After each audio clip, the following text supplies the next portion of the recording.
Welcome, everyone. My name is Erol Yayboke. I am a senior fellow and the deputy director of the Project on Prosperity and Development here at the Center for Strategic and International Studies. Barely fits on a business card. I'm also your security officer for the day, so if anything were to happen, follow my lead out of the building. Restrooms, as you probably know, are at the end of the hallway. Take a right. We also have coffee out there for those that are interested. We're really honored to have Dr. Dennis Detre here. Dennis is a longtime friend of CSIS and of the Project on Prosperity and Development. He's an affiliate with our program and just one of the greatest and I think most provocative thinkers on counterinsurgency and fragile states and stability. He just wrote a really intriguing book called Why Counterinsurgency Fails, the U.S. in Iraq and Afghanistan. I personally asked to host this for Dennis because I have my own experience in Iraq and Afghanistan, and a lot of what he wrote in his book I think pushes envelopes and buttons in ways that's really productive. I think we need to be a little bit more introspective about what we've done in places like Iraq and Afghanistan. We need to learn from places like Vietnam, and we need to really be preparing for what the next scenarios are. And I think this book and Dennis's long career, which we'll get into in a second, and what he's learned over the years, I think provides really valuable lessons.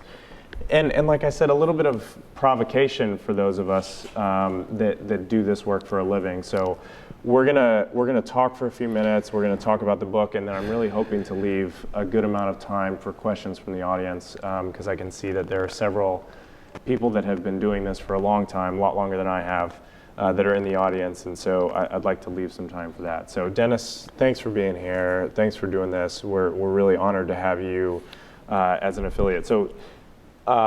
You wrote this book after coming back from Afghanistan and having spent some time in Iraq, but that's not where the story starts. No, the story starts for you probably during the Vietnam War, at least in terms of creating the foundations for this book. So tell us a little bit about the 1960s and where you were and what you were doing in the late 60s. Well, first, let me thank CSIS and Erol and Dan Rundy and Owen and others here for hosting this for me. It's a huge honor and privilege to be here, and thank you all for coming out today. I appreciate that. As Erol says, this all started a long time ago. When I graduated from Cornell, I had two choices in life. I was going to get drafted and go to Vietnam, or I was going to go to graduate school. Because in those days, there were still graduate deferments, and it was prior to the all-volunteer force. I wasn't terribly anti-war at that point, by any means, but I didn't want to go into the Army. I just didn't think it was the right time for me. So I decided to go into graduate school, and getting into graduate school on a phone call is not easy anywhere, so I went to Utah State for a couple of years. Wonderful couple of years, met my wife, who's here today, bless her, and also met somebody who thought I could actually become a serious economist and got me into the University of Chicago. So in a sense, I started my career as a development economist by trying to stay out of Vietnam. Then, of course, ironically, I ended up going back to Vietnam as a professional with my wife as the resident representative for the IMF for 2 years in Hanoi. Fantastic 2 years. I loved Hanoi, loved the Vietnamese, and found it astonishing how welcoming they were to an American. Not only an American who had been in the Rand Corporation, which is, we all know, is a front for the CIA, and many other things. But they were just very open to my wife and me and to us, welcoming us in every way possible. So And made me start to think that why? I mean, we had been in some ways terrible to this country. And the answer, I think, was that in the eyes of the Vietnamese, what they called the American War was not a war between people, but a war between governments. And the anti-war movement in the United States, in a sense, underscored in the minds of many Vietnamese that the average American was not in favor of this war. And then the fact that many ex-military people came back to Vietnam at the end of the war and helped rebuild the country, I think added to the fact that this was, this is a country full of good people if the government had got it wrong to start with. So. You worked, after graduate school, you worked at the RAND Corporation, and it was a really interesting time, I think, to be working in the RAND Corporation, who had, they had a lot of interaction in Vietnam. I was trying to think of the word to talk about what RAND's role was in Vietnam, but it was a complicated role that RAND played in Vietnam. And so you were there afterwards, and then shortly thereafter, you went to the World Bank. And so talk about that transition and talk about why. I mean, when we were talking before, you were really talking about that time in your life as a really pivotal point. So tell us a little bit about that. Okay, so, excuse me, after I got out of graduate school at Chicago, my first job was at the RAND Corporation, and I spent a dozen years there. After the first 4, I got a little impatient, ready to do something new and different. So I took an assignment under a USAID contract to spend 2 years in Islamabad, Pakistan, as the resident research advisor at the Pakistan Institute of Development Economics. And that really, those 2 years established in a fundamental sense the course for the rest of my life, both professionally and personally. Professionally, it gave me a deep interest in international development, and personally, a deep interest in different cultures and living in different areas of the world.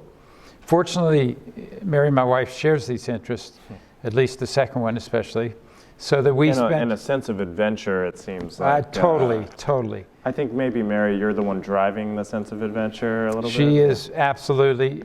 None of this could have happened without her. I say that in the book, and everybody is nice to their wife in books, but in this case, it's truly a fact that let me skip ahead a minute because I think it's worth a brief. When I was asked to go to Iraq, it was early 2008, like February. I got a call from Larry Napper, who used to be the U.S. ambassador to Kazakhstan when we were there. And Larry said, Dennis, I've been asked to put together a team to go to Iraq by Petraeus, to go to Iraq and do an assessment of the governance programs in Iraq. This was just following the surge. So David Petraeus is a very smart guy, wanted to know, in some sense, what was the non-kinetic side of the counterinsurgency program in Iraq. How could that be bolstered in the same way that the surge had bolstered the kinetic side? So Larry said, could you join this group? And I said, well, it's certainly interesting, let me think about it. And he said, well, I understand if you want to say no, it is a war zone. Mm-hmm. So I hung up and I said to Mary, that was Larry Napper, and he wants me to go to Iraq for a Petraeus mission to look at the governance program. What do you think? And she said, and I quote, of course you'll go. This is only the most important development challenge in the world today. You spent your life doing development. You know, there's no question you're going to do this. Mm. So that launched my counterinsurgency career. So I really do owe Mary an enormous amount for the support she's given me over the years. Well, and I think that's a really good example of one of the things that I think is really interesting in this book is that Dennis, you're a little bit of a unique figure in history where you're a long-time development professional, worked with the bank, worked with the IMF, And then you took this pivot and you embedded with the 173rd Airborne in Afghanistan, and you spent some time in Iraq, and you yourself were sort of witness to some of the really pivotal points in history. And you were with the World Bank in Indonesia in the 1990s that marked the end of the Suharto regime. Right. I mean, you witnessed that with not just Mary, but your children. Yes. No, I have been incredibly fortunate in the opportunities the world has given me, and having a family support structure that let me take advantage of those opportunities. We were in Indonesia from 94 to 99, and it was perfect in the sense that I was the country director for Indonesia for the World Bank. It was one of the bank's largest programs at that time, so we were important players even in a big country like Indonesia. And after we'd been there about 3 years, and I sort of was well settled. I knew all the big players in the government and so forth. I knew Suharto, and then the transition took place in 97, I think, and it was a moment in history that was palpable. I mean, you could just feel it in the air. People knew something absolutely monumental was happening. They weren't quite sure what the outcome was going to be. And history can be forgotten easily, but remembered by some. When Indonesia had transferred from Sukarno to Suharto 30 years before, 500,000 people had died. And there were many people sitting in the country, in Indonesia, in the 90s who remembered those times and were deeply concerned about what was going to happen. Mm. And all I can tell you is that it wasn't going to happen on my watch if I could do anything about it. So we worked very hard to draw together all the parties. I mean, we were bit players. The country was huge and knew how to take care of itself. But we worked very hard to try to smooth the transition to what eventually became democracy. And I've always thought that Indonesia has not received the attention it needs to receive on two fronts. One, the remarkable story of Suharto's success as a leader of Indonesia from 66 to 96, and in which Indonesia set the curve for development in any dimension you want, on any dimension you want for any large country. And second, Indonesia's transition to democracy from Suharto to democracy was remarkably smooth and remarkably bloodless. Mm. And it took 10 years, but it happened, and now it's a pretty well-established system. So I was privileged to be a small cog in this machine, and it made me understand how addictive being part of history can be. Which leads us to that conversation that you had with Mary before you moved to Iraq. I had a similar conversation with my parents and my then girlfriend, now wife, about my own transition to Iraq in 2009, and I think it was a sense of history a little bit that I think led you, and to a lesser extent me, to go and do the work that we did in Iraq. So tell us a little bit about briefly what you did in Iraq, and then I want to talk primarily about your time in Afghanistan, after which we can draw some of the lessons from the book and then open it up. Great. I mean, Iraq fundamentally was where my counterinsurgency education started. The program that David Petraeus put together was organized by H.R. McMaster, whom I'm sure all you know. And we've heard the names. Yes, and who's now out at the Hoover Institute at Stanford. And H.R. is, like David Petraeus, just a brilliant soldier scholar. So I was privileged to work with two of the smartest people in the Army, and two of the smartest people I've worked with anywhere. And I worked at the Rand Corporation and at the World Bank, and I still think that those people rank at the top of that list. So we spent only about a month in Iraq, but it was an extraordinary month. Because of the nature of what we were asked to do, we visited 13, I think, PRTs, provincial reconstruction teams, all over Iraq. So we got to see more of Iraq than virtually anybody else got to see in those days. People that went to the Green Zone occasionally went outside the Green Zone, but seldom even that. Even Army people who were on forward operating bases seldom left the base, or if they did, it was just to do peripheral stuff. So we got to see a lot of Iraq and a great many PRTs and meet with a lot of Iraqis and a lot of coalition people. And it was just an extraordinary education. And it began to solidify my thinking on counterinsurgency. And the good thing about it was that there were a number of senior military people and a number of much more experienced civilians who could sort of leaven my own thinking and help educate me in this process. But because I had spent so much time in international development, I brought a particular perspective to trying to understand what was going on. But it wasn't the notion that, if you will, that the Iraqi government needed to be doing more and the coalition less was not my idea. It came out of other people in the group that was a part of this team. But it was fundamental to shaping my own thinking on what was going wrong in Iraq and what needed to be done eventually in Afghanistan. Now in Iraq, the issue was more money than capacity.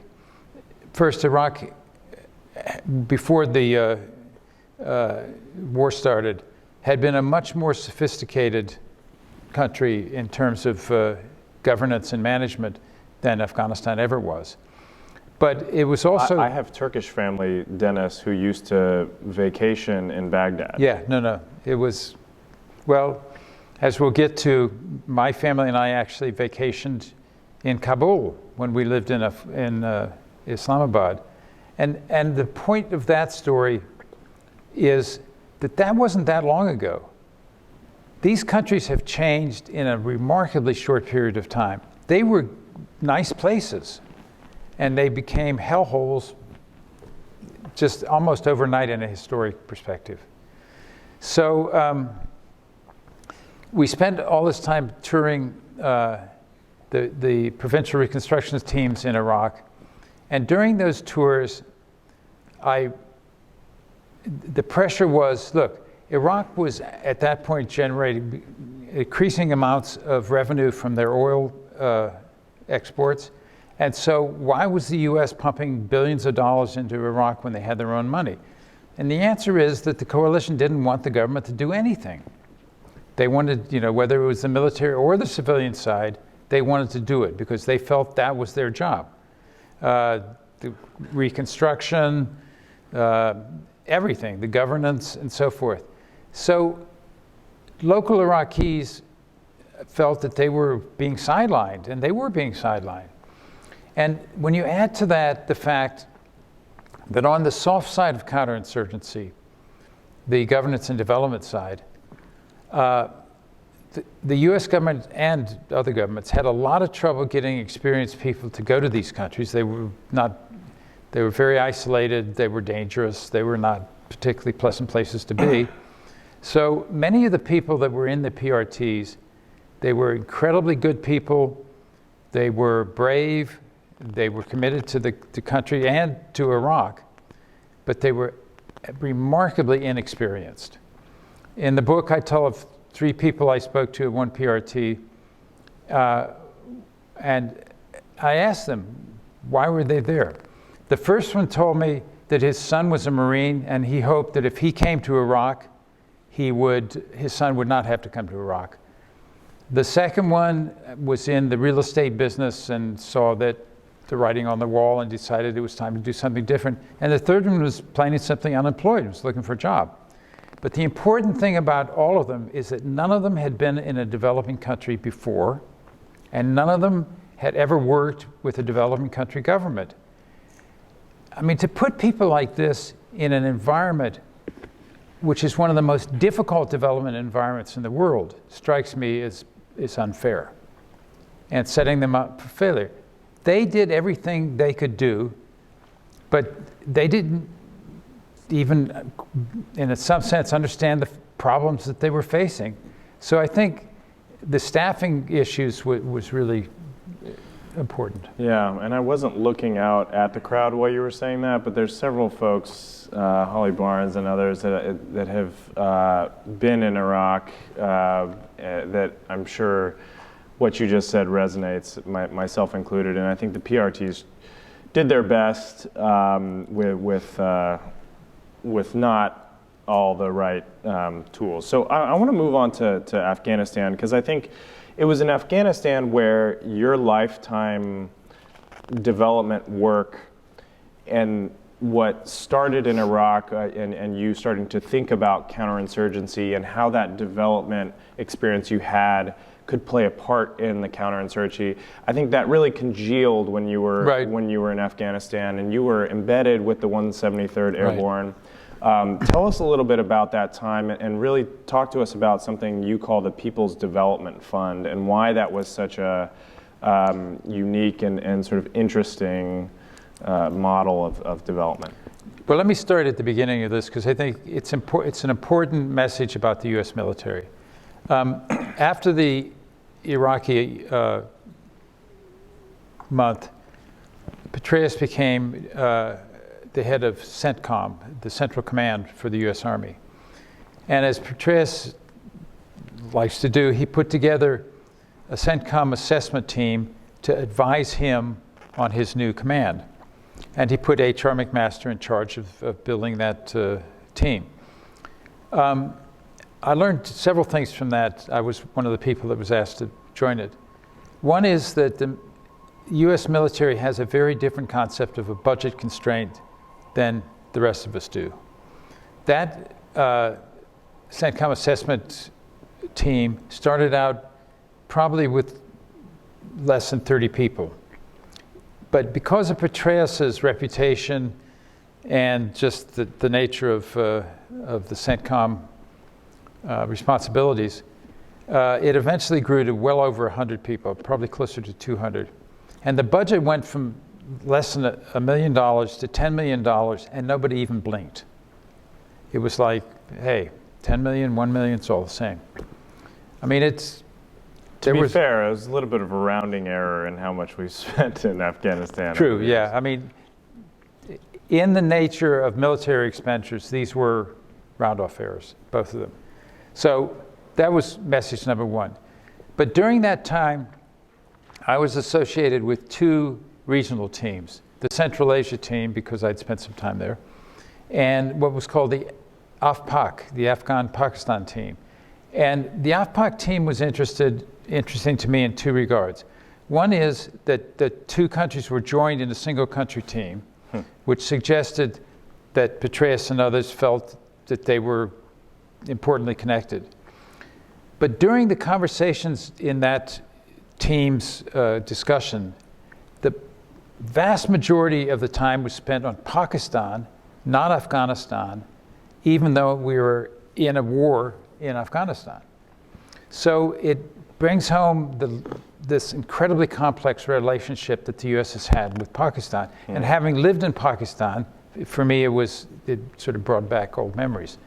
And during the time in the CENTCOM review, I met a young soldier doctor, Jay Baker.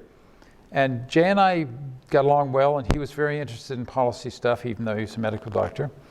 And over the course of the summer after that, we emailed several times, and he sort of said, would you be interested in advising us on our counterinsurgency work? And I said, sure, why not?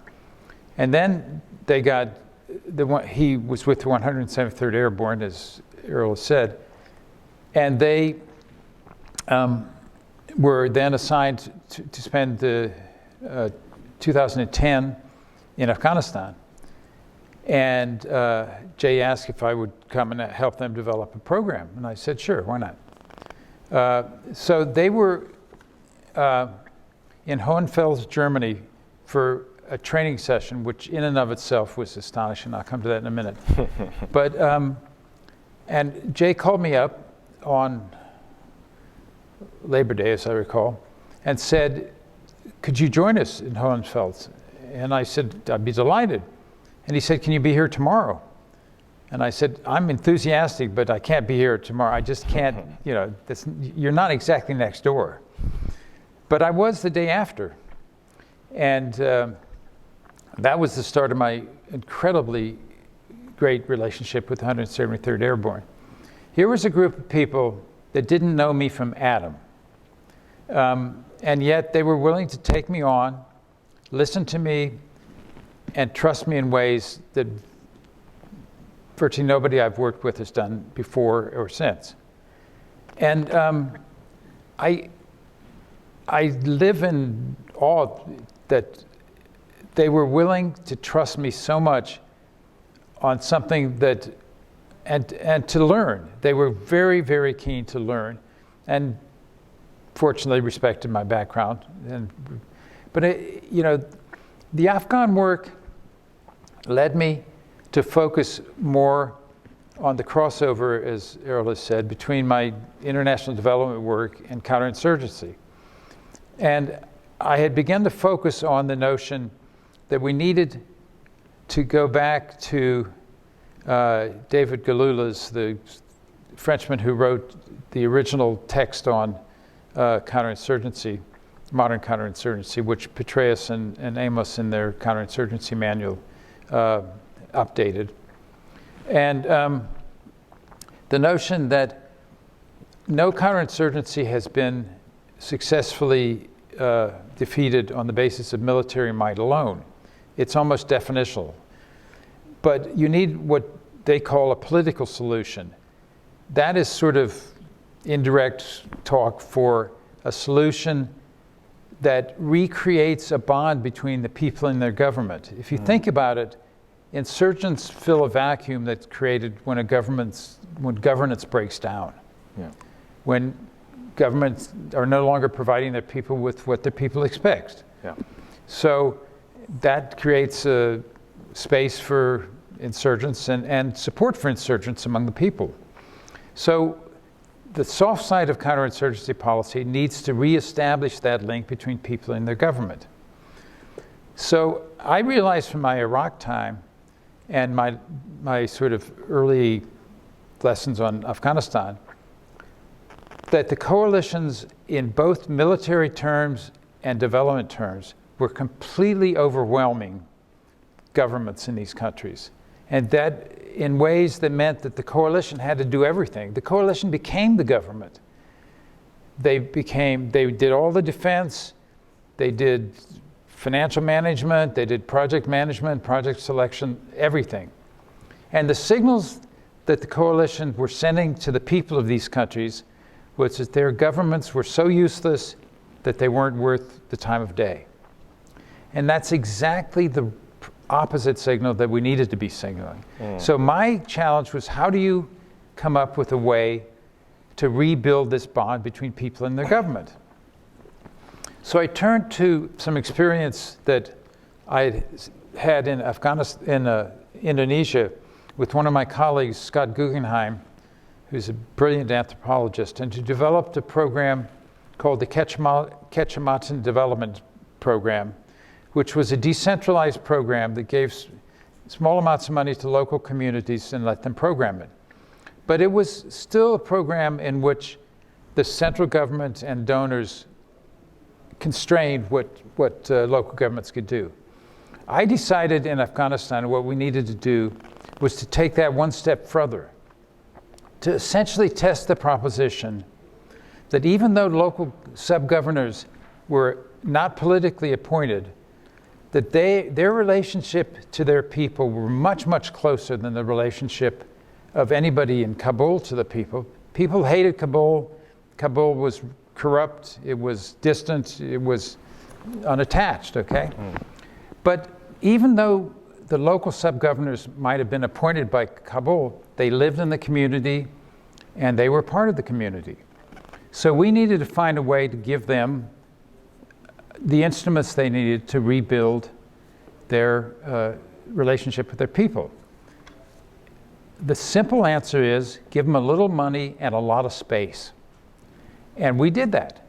We simply gave them between $80,000 and $100,000, and we said, you may do anything you think is good with this money, and I'll come to what good could mean for many of these people, but you need to ascribe to a certain level of transparency. Your people need to know how much money you got, the process you used to assign the money. If you have contractors, how did you choose the contractors? Who did you choose? Who did you not choose? What the outcome was, etc. And not only did we want each sub-district people to know this, we wanted them to know what happened in all the sub-districts around them so that they had a yardstick to judge whether their sub-governor was doing well with the money relative to, not just in their, but relative to what other sub-governors are doing. I will tell you, in 50 years of doing international development, I was absolutely blown away by how good these sub-governors did.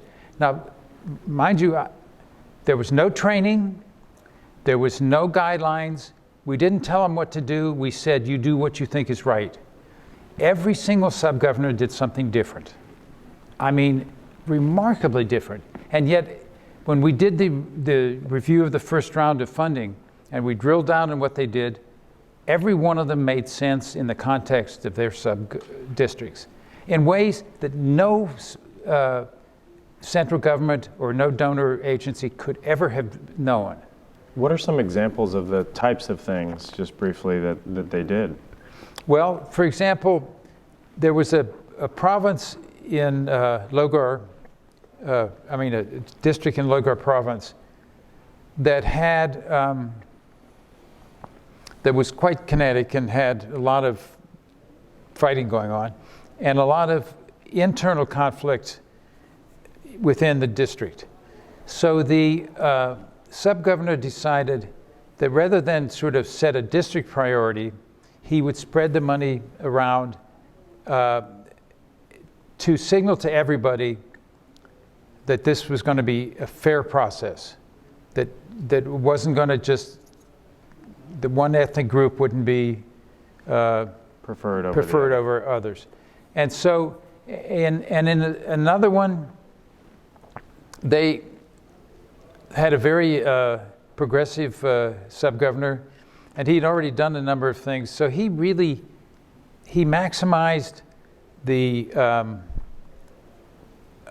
interaction with his constituency, and he optimized the use of these resources relative to the resources that he was getting from other sources, both the government and the donors.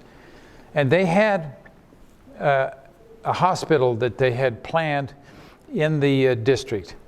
And the hospital was supposed to be funded by one of the programs from the central government.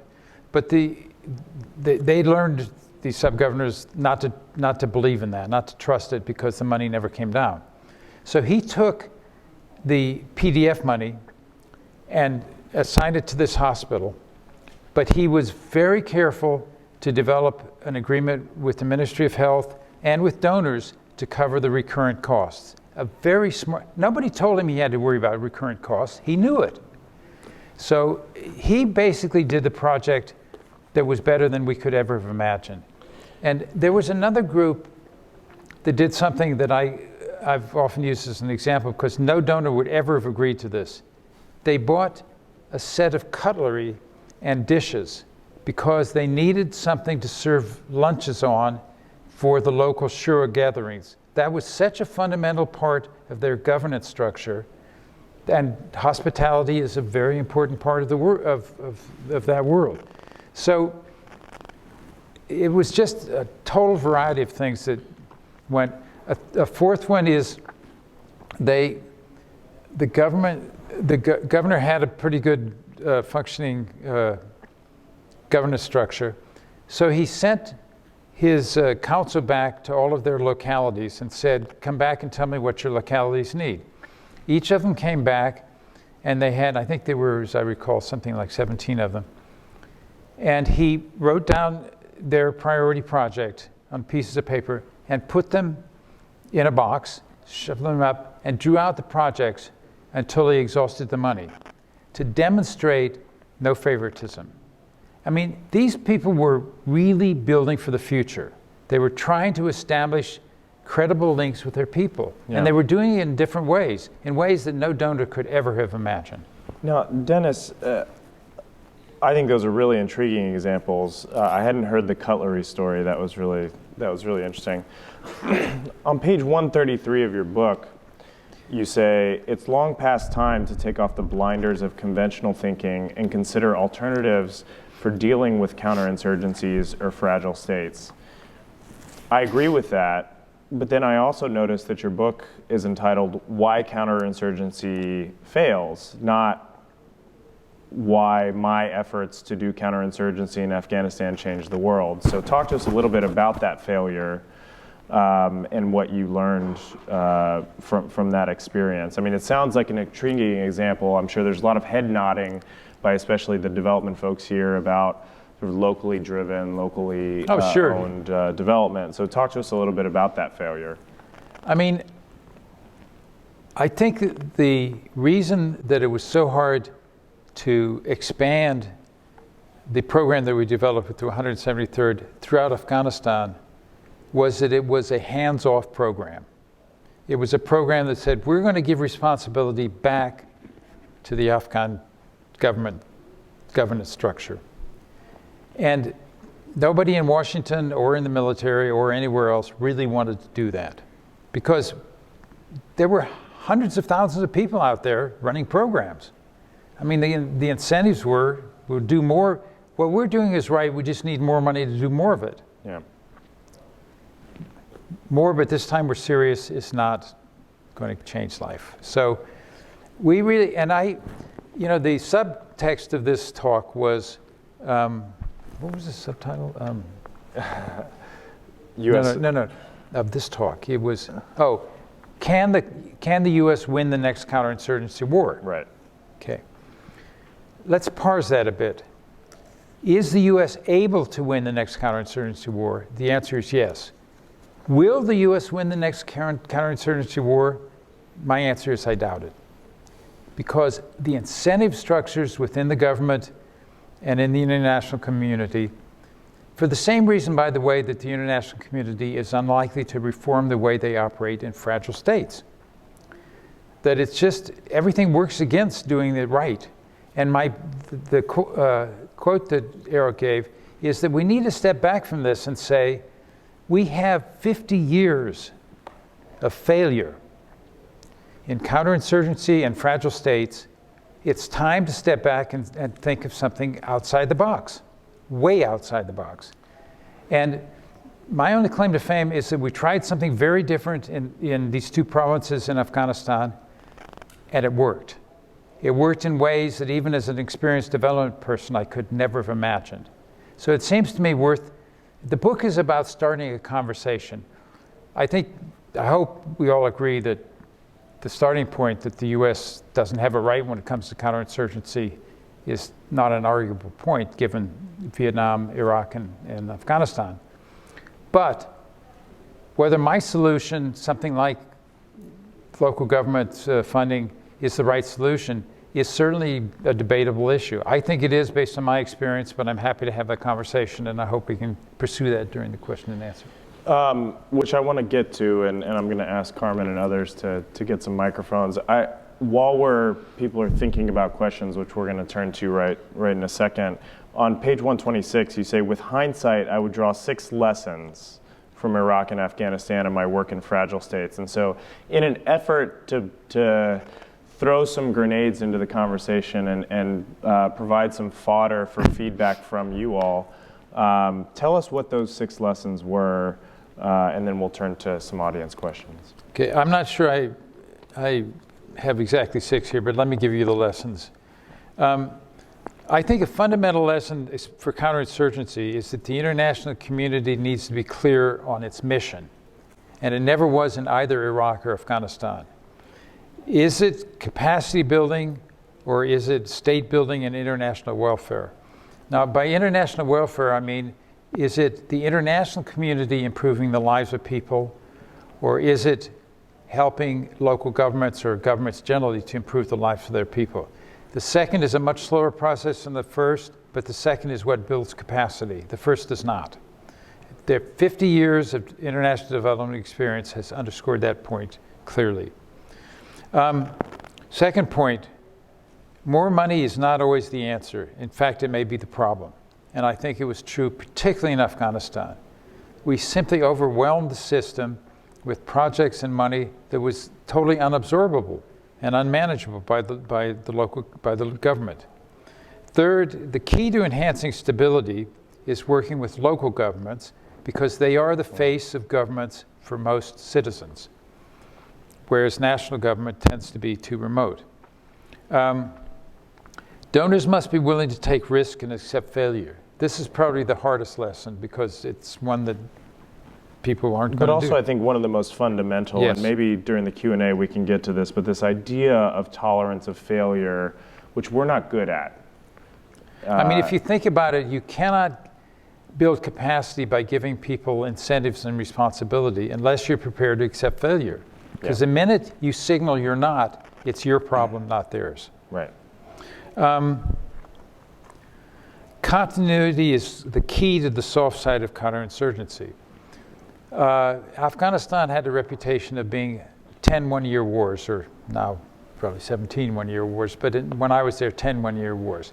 Every year, brigades changed and leadership changed and the programs changed.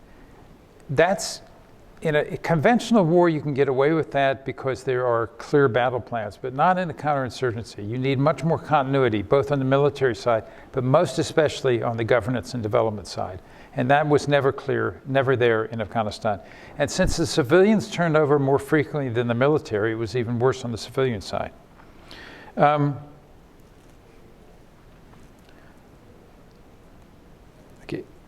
Fighting, most critically,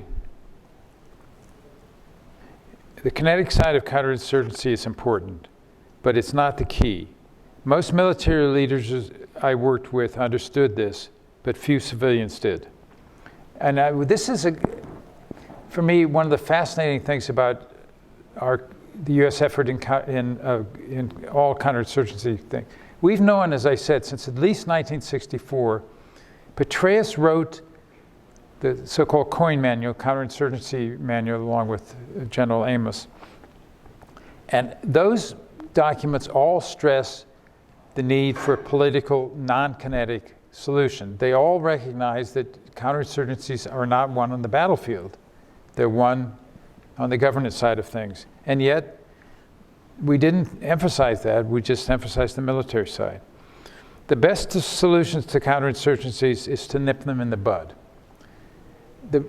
If we could become more effective at working in the fragile states that are the breeding grounds for insurgencies, we would not have to fight counterinsurgency wars. So that strikes me as a very important lesson to this. And I think we can be much more effective in fragile states, and I think the program we developed with the 173rd carries some important lessons for that. But that's the topic for perhaps another day. Right. I want to turn it over to the audience who's been waiting patiently. I think there's a lot of fodder there. I think there was more than a little provocative. For those of us that do this day in and day out, I think there's, especially that last point about the kinetic versus the civilian. So we had a question back here. If you could identify who you are and your organization, that'd be great. Hello, my name is Jason. Prior military guy and now work in government, I'll simply say. I'm curious because of after all of the best practices you mentioned, sir, are basically what I saw when I got to work in Colombia and everything I've studied about the U.S. role in Colombia or at large, at least when you're talking about the FARC, not the counter-drug mission per se. Do you consider that a successful counterinsurgency? I'm just curious, since you didn't bring it up, and that's been something we've been at about the last 50 years. Yeah, Plan Colombia. I want to, Dennis, if you're all right with it, I want to bundle if there are a couple others. If not, we'll go. Yes, this gentleman right here, and then we'll get to this gentleman in the front. Thank you very much. Good morning. Thank you very much for this candid and very informative presentation. Having served in Afghanistan between 2009 and 2011 as a junior diplomat, as acting PRT leader in Meydan Wardak, I have had the chance to observe myself what you have done as the U.S. in Wardak, in Lowgar, also what we have done. Two questions I have. The first one is about the collaboration and cooperation of the PRTs in Afghanistan during your tenure, because PRTs were led by several members of the coalition. What do you think about the level of cooperation and collaboration between PRTs in Afghanistan? And the second one, as the thinking is initiated for the reconstruction of Syria, you think that PRT would be a model that would be replicated in Syria as well, taking into account different players and different structures of the local community? Thank you very much. Excellent. I appreciate it. Excellent questions. This gentleman in the front, and then we'll go to Dennis. Yes, my name is Eric Lachica. I'm with the U.S. Filipinos for Good Governance. My question is that I'm a fan of Max Boot's books, Invisible Armies, and The Road Not Taken, especially the work of Colonel Lansdale. And I was informed that you didn't use the words during your presentation of winning hearts and minds. Isn't that the bottom line if American military leaders don't develop that relationships on the ground with the different leaders in Afghanistan and Iraq? That seems to be the bottom line, and there's no long-term one-on-one relationships. That's why it leads to failure. Excellent. Yes. Excellent questions. Thank you. Dennis? Yeah, they are excellent questions. They're also very hard questions. But let me start with the last What we one. expect from our CSIS Right, audience. that's great. Thank you very much. Let me start with the last one because I think it raises, first I can answer it, and second it raises a very important issue. The phrase winning hearts and minds has been, in my judgment, misinterpreted. The U.S. has treated it as, we want the Afghan people to think we're good people. We, the U.S., are. So they do good things for, they build hospitals and schools and so forth.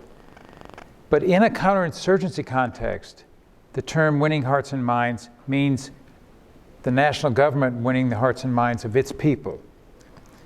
And that's where, that break in that was what I think caused the counterinsurgency strategy to go astray in both countries, in Iraq and Afghanistan. Yes, I mean, winning hearts and minds is another way of putting the political solution for side of counterinsurgencies. But it's all about building a relationship between people and their governments, not our governments. We want to help that, but we can't get in the way of it, and we did. And that, I think, was one of the fundamental problems. Okay. And sorry, Dennis, while you're thinking about that, I think one of the things you talk about in the book, the way that we did that was overwhelming local governments, especially with our assistance. And so I think one of the lessons that I took from Dennis's book was being a little bit more thoughtful and deliberate about, staged, more soft touch support at first, and sort of building and not expecting that, like in Iraq, we can go in and just sort of overwhelm and rebuild through essentially infinite amounts of money and resources. So. I mean, as I say somewhere in the book, the Iraqis and the Afghans are not stupid people. If the world gives them $1 billion this year and they steal 200 million of it, and then say, don't do that again, but here's $2 billion next year, I'm sorry, folks, what's the message? And that's what central governments were about. They were about rent-seeking and managing donors, not about developing their country. That was one of the distorting aspects of the overwhelming amount of money that was going into both these countries, but particularly Afghanistan. Okay, let me come to the PRT coordination question. Although the question was asked in the context of Afghanistan, let me use Iraq to answer it because I thought more about it in that context. But in both countries, I think the same thing was true.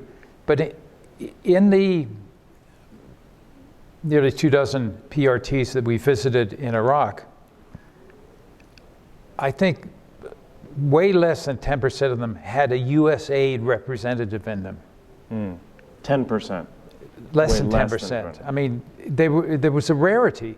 And yet USAID was the development agency for the United States government. And these were the instruments that the coalition was using to bring development to Iraq. Yeah. And so there was no coordination among the huge amounts of money that USAID was pumping into these countries and what the PRTs were doing.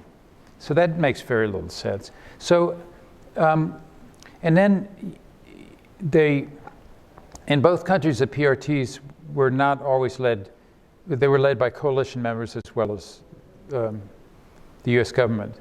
So for example, in Afghanistan, the PRT that was most associated with the 173rd was actually was Turkish. And so it was even more difficult to coordinate because you had both the cultural differences that are associated between Turkey and the rest of the coalition, but also just the split, the massive amounts of money through the SERP, et cetera, that the military was putting into development. And you just had all these stovepipes of development assistance that made coordination virtually impossible. Okay, Colombia question. I mean, I think it's a great question to which I would like to eventually spend some more time looking at. I think when it came to FARC, yes. Because Colombia was more advanced and more able to stand up against the donor community and the US, they were able to manage FARC themselves, which was a much better way to do it than have outside influences doing it. The problem, the reason that I didn't think about this, it's a bad excuse, is that the anti-drug program that the US has used in countries like Colombia, I think is a total disaster. And so I tend to think of that as a failure, whereas the efforts that Colombia has spent, I actually used to work in Colombia when I was with the World Bank, and it was even years ago, it was an impressive country in terms of the quality of the people that led it. And they were some of the best people I've ever worked with. So it's not surprising to me that they've worked out a way to deal with their own insurgencies. So I think it is a success, and because the solutions were local. Just a quick on the Colombia thing, and then I want to get to Tom and some others. The other thing I would add is that we, not only the US, but with our coalition partners in Colombia, made a multi-decade commitment in the form of Plan Colombia that included different parts of our government. And I think when we're thinking about future counterinsurgency work, I think we need to think about this whole of government. And I think the Trump administration, through the Stabilization Assistance Review, for example, is moving, at least on this instance, in the right direction. They're thinking about all the tools that we have in the toolbox to deal with stabilization. And I think that's a model or a way of thinking about this that I think we should explore further in future counterinsurgency. So I saw Tom had his hand up, and then I was hoping to get one of our up here. So we'll do two questions. Tom in the middle row here. We'll come to you afterwards. Yeah, go ahead. I'm Caroline, I'm International Development Intern at Touch Tech. And I was wondering, it sounds like in Afghanistan you kind of had a situation with the local leaders that was very conducive to doing that kind of development. But what if you were in an area that didn't have like an established framework to work within like that? It's a really excellent question. And then in the center row, the gentleman with the with the hand up there. Thank you. Hi, Tom Stahl with USAID. Spent a number of years working on Iraq. Lots of good stuff there, and most of it I agree with. Certainly the resources at the PRTs that you mentioned in your experience in Iraq, and only 10% of USAID people there. And it brought up a number of questions. One was, what is the role of the actual development organizations in counterinsurgencies, and how do you coordinate that with the military? That's been one thing that's a big issue for a lot of development agencies as well. We shouldn't be talking to the military. And how do we work that? The other issue I wanted to explore a little bit is, I totally agree that you need to focus at local government. But on the other hand, the national government has a huge influence too in what's going on in the country, and a lot of the grievances that the insurgents are taking advantage of and complaining about are at the national level. So you have to also deal with sort of governance at the national level. So your experience, especially in the PRTs in Iraq, and what sort of how governance was working and what wasn't, I'd be very interested to hear more about. Thank you. Excellent. And then we had a question in the back, Carmen. Yep. Alex Shakow. Thank you, Dennis, for a terrific presentation. Look forward to reading the book. 50 years does incorporate chords in Vietnam, just barely.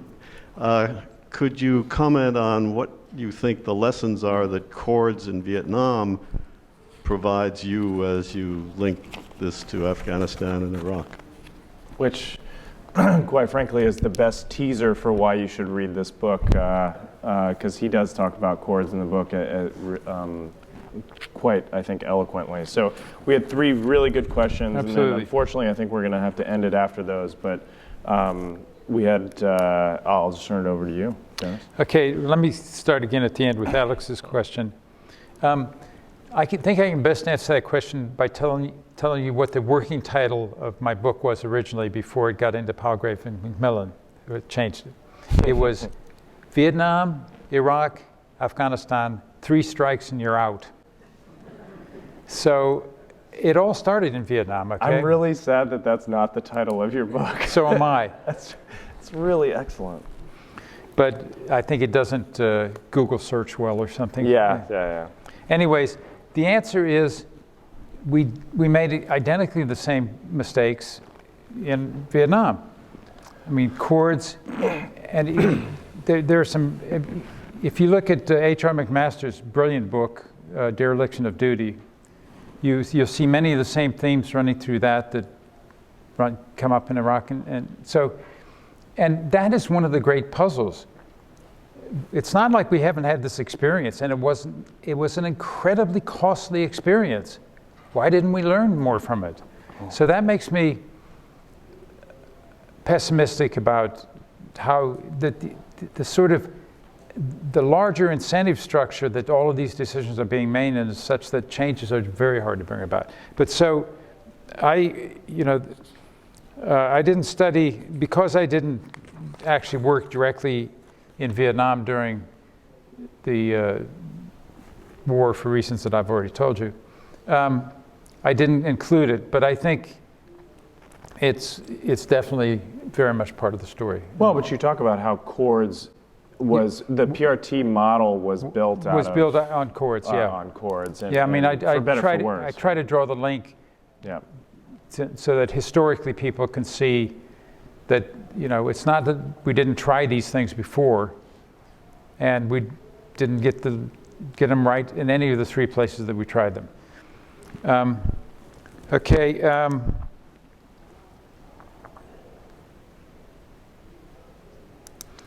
the question on Tom's question on USAID and sort of working with the military.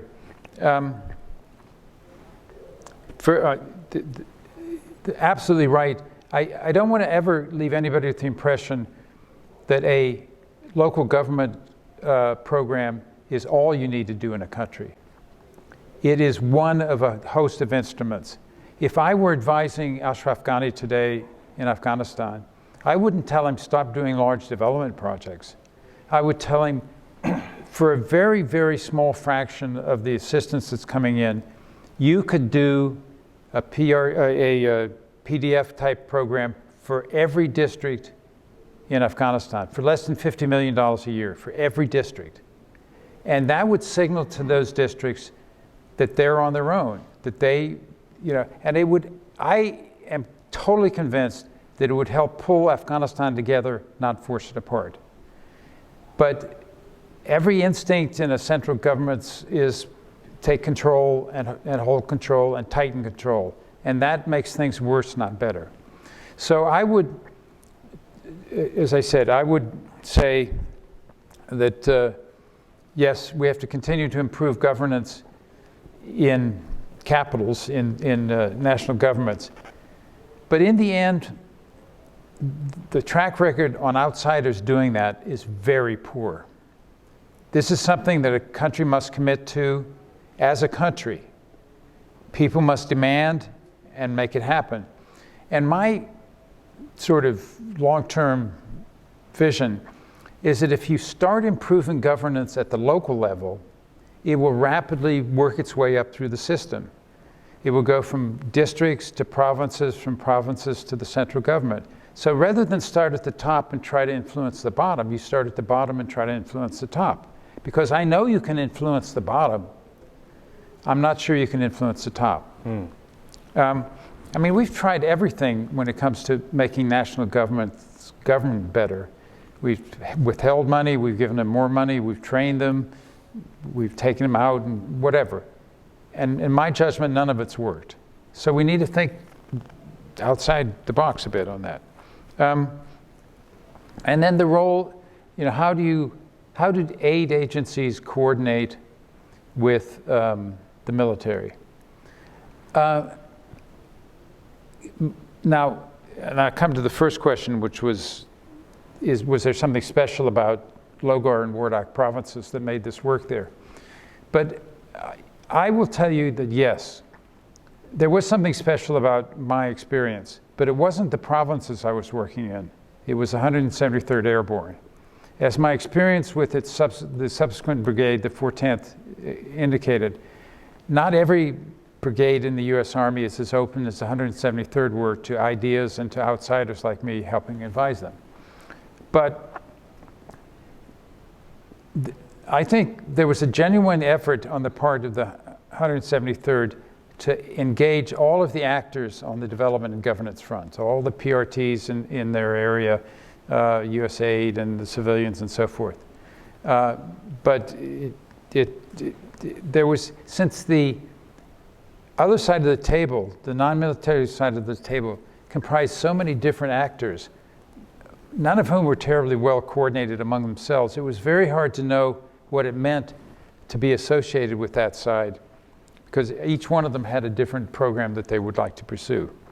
So, and also the 10 one-year that was strategies really, was. Yeah. So I mean, I think coordinating with development and agencies with the military is, in a technical sense, not difficult. It's a sort of philosophical, moralistic problem that we can't be a part of that, and it's wrong. I'm sorry, especially in a counterinsurgency context. We were accused in Iraq when we gave our recommendations on how to improve counterinsurgency there of being a Trojan horse that was actually trying to rebuild, strengthen the military role in Iraq, when the recommendations were precisely the opposite. It was trying to strengthen the Iraq role and the civilian side role.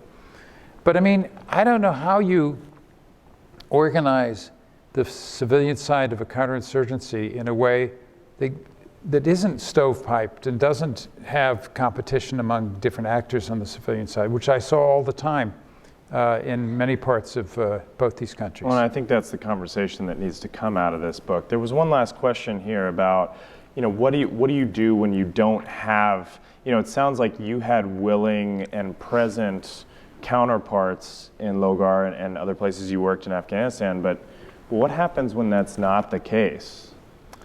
Okay, but I want to divide that first question into two parts. Was there something special about Lowgar and Wardak? And the answer is no. They had the full range of instability, insurgents, Taliban, the whole bit. And they were strategically important to the effort because they were supply routes through to Kabul, because they were just to the south of Kabul.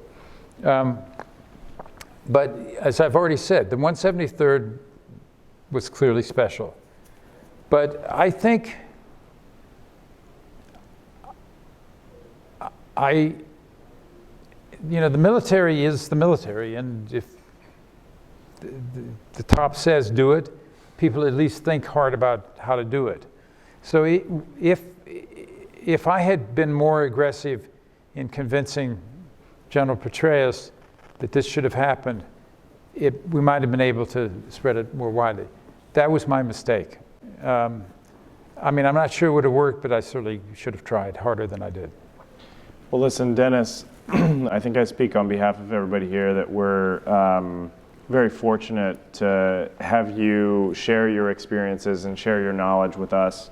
I encourage everyone to read it. We are going to, if you signed up here, if you signed in with your email address, we will send a PDF copy of Dennis's book to you. If you want a physical hard copy, if you're a little bit old school like me and you actually like to feel the pages in your hands, Dennis has a few copies here for sale that you can get from him.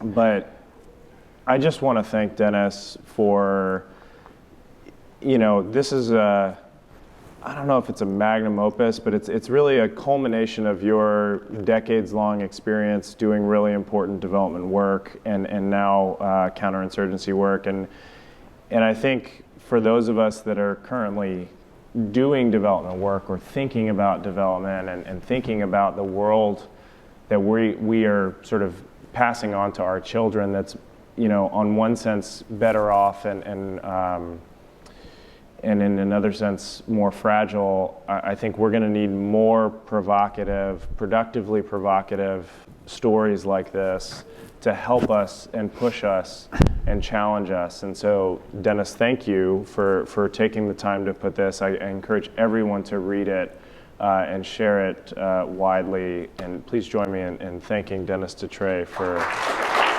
Thank you.